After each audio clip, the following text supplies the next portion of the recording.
part 7. Today we will be seeing about switch statements in C++. And how is switch statement used in C++? The expression is compared with values of each case label. You have many cases here, so each expression is compared with the values of each label. We will see what are cases, we will see what are labels now. Now if there is a match, the corresponding code after the matching label is executed. But if there is no match, the code after default is executed. Okay, now we will see the flow chart. So you will have an expression and then we will be checking whether the corresponding statement satisfies this particular case. Now consider this to be your case 1, this to be your case 2 and this to be your case 3.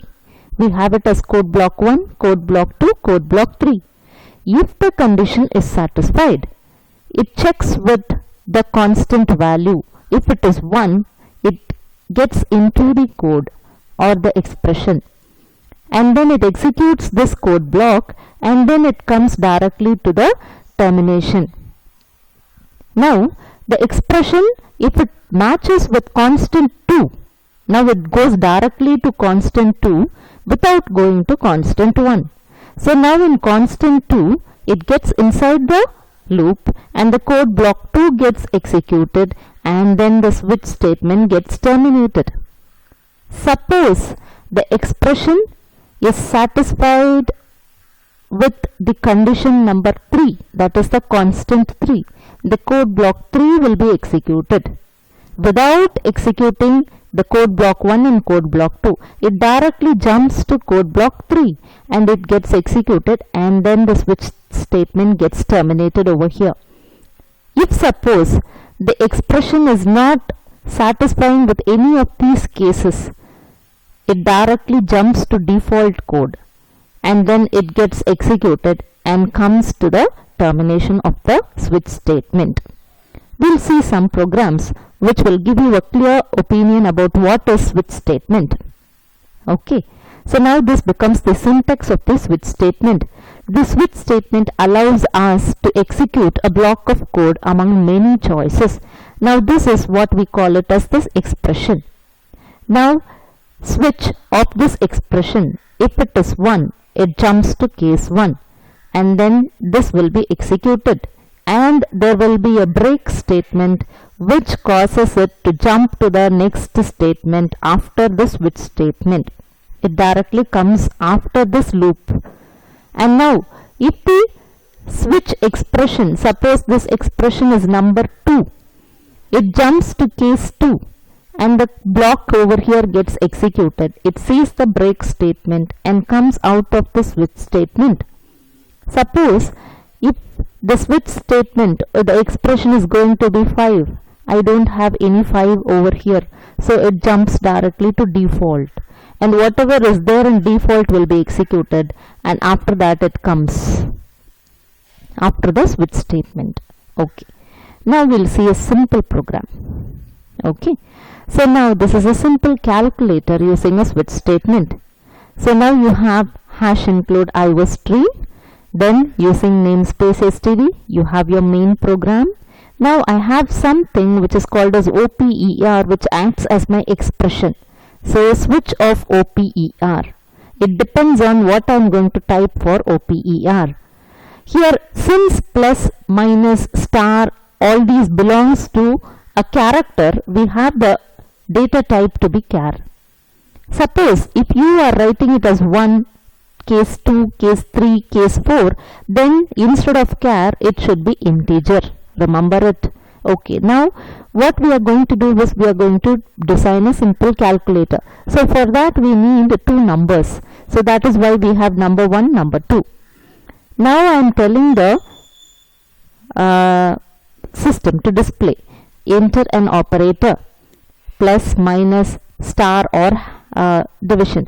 This is for me to understand. So now I am going to just press or type plus or minus or star or division. Now it's asking for my 2 numbers. it will ask for the two numbers to be typed. So I'll be typing say 5 or 6. Okay, and depending on that, this will be executed, num1 and num2. Okay, now it jumps to switch operation. Now it comes to the switch statement. It sees OPER. Now if I have pressed plus, where will it go? Yes, it directly jumps to case plus.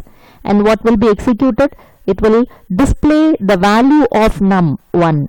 Since it is not displayed in double quotes, so whatever is the value, that will be printed. So num1 value is printed. Here you have double quotes, so plus will be printed. Then num2's value will be printed, equal to will be printed, and then you have num1 plus num2. And then it goes to break statement, and then it comes to return 0 and terminates. Okay. Now suppose I am entering minus here. In OPER, if I am entering minus, it will switch to minus. So where will it switch? It comes over here. And if it is star, then where does it go? It goes here. If it is slash, it comes to directly over here, based on which the operation gets executed. Suppose I am typing a question mark over here. Now what does it do? A question mark is typed, so where does it go? It directly goes to, it sees here plus, minus, star and hash, slash. You don't have a question mark here. So where does it jump directly to? It directly jumps to default. And here you can see error, the operator is not correct.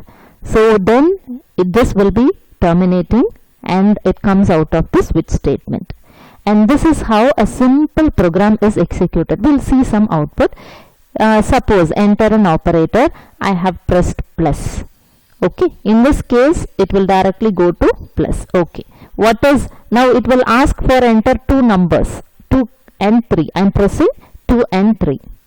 Okay, so here enter two numbers. So num1 has the value 2, num2 has the value 3. So I am pressing 2 and 3.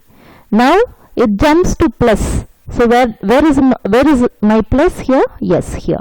So 2 plus 3 will be my output. So my output would be 5.